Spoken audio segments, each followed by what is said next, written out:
Oh, what I do find is very sexy is the new Hockney stamp with the footballers kicking the legs up.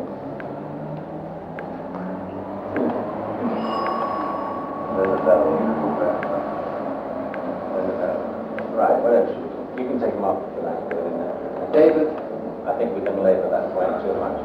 What? Pardon? Yes, I think so. It could be Trevor, I think.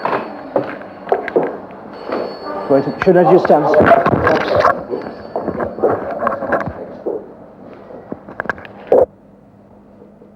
The point is, those things are kind of rather meaningless, in a way, aren't they? For instance, I mean, if next week this country did collapse, but on the very day it collapsed, you met your absolute true love, you wouldn't give two hoots about the bloody place collapsing, would you? I mean, you know, you'd think, oh, all's right with the world. If we have a sandwich and a glass of beer, it doesn't matter.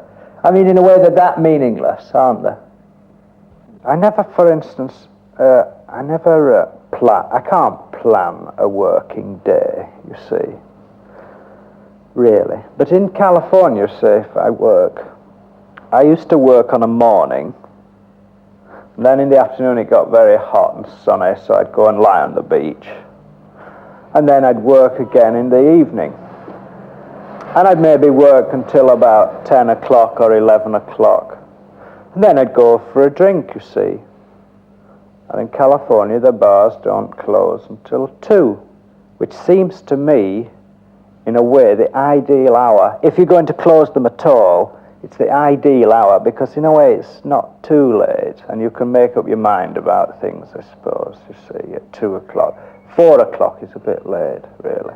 But anyway, you can do it. You know, work. I seem to work in the evening and do that. In London, you can't do this. Because if you want to go out for a drink, unless you go to those awful places that are my pet hates, really. What's that place called? I went once. It looks like a rhythm and blues Angus steakhouse. It's got tartan on the walls, but the bill seemed to be, you know, it costs, each drink seems to cost about £1 or something. It's just ridiculous. I just object to paying £1 for one drink in a place like that. Anyway, it's not in fact, the chairs are so small. It's like an organised children's tea party. It's terrible.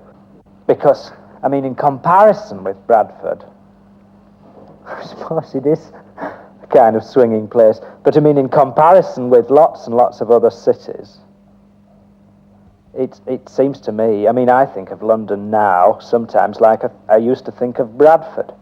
When I first came to London, I thought, oh, that's so much better than Bradford.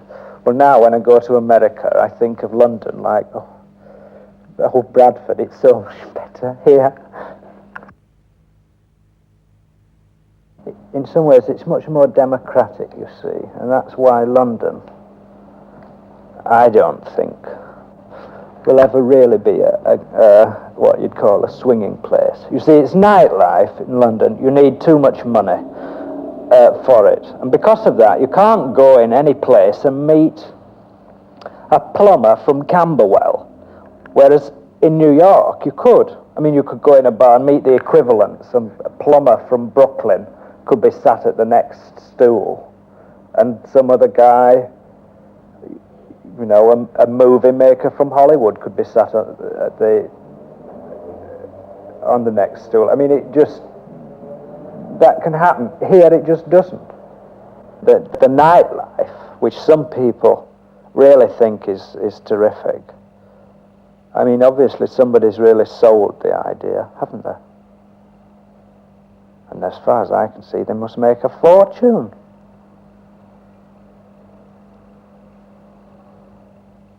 But it's...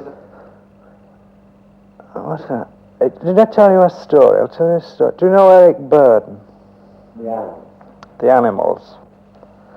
Well, it was on, I think it was on a television program. I told you a story, did I? Of, now, I mean, he's a musician in London, isn't he? And we were talking about America, matter of fact. He said he didn't like it really at all. And he told me this story as a story against America. And he said he was in New York, and he was with a policeman, you see, a cop.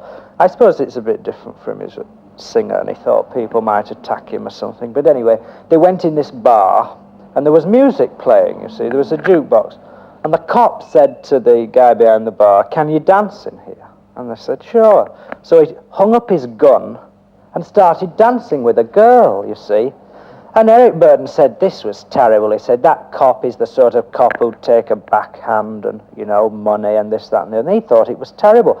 Well, I thought it sounded marvellous. I mean, really, it's kind of like an ideal for a musician. I said it simply proved there are more art lovers there. He was affected by the music when he went in the bar. And the idea of him hanging up a gun, I thought was terrific. But he thought it was terrible. Well, I suppose, in a way, maybe lots of other people in London would think that situation was terrible, if he did. Would they? I suppose a lot of them would. I think it's great. It sounds great. But it's hardly the story you'd say to run down America, is it? I wouldn't think so. If it had happened to me, if it happened to me, I would be always telling it, saying what a great place it was.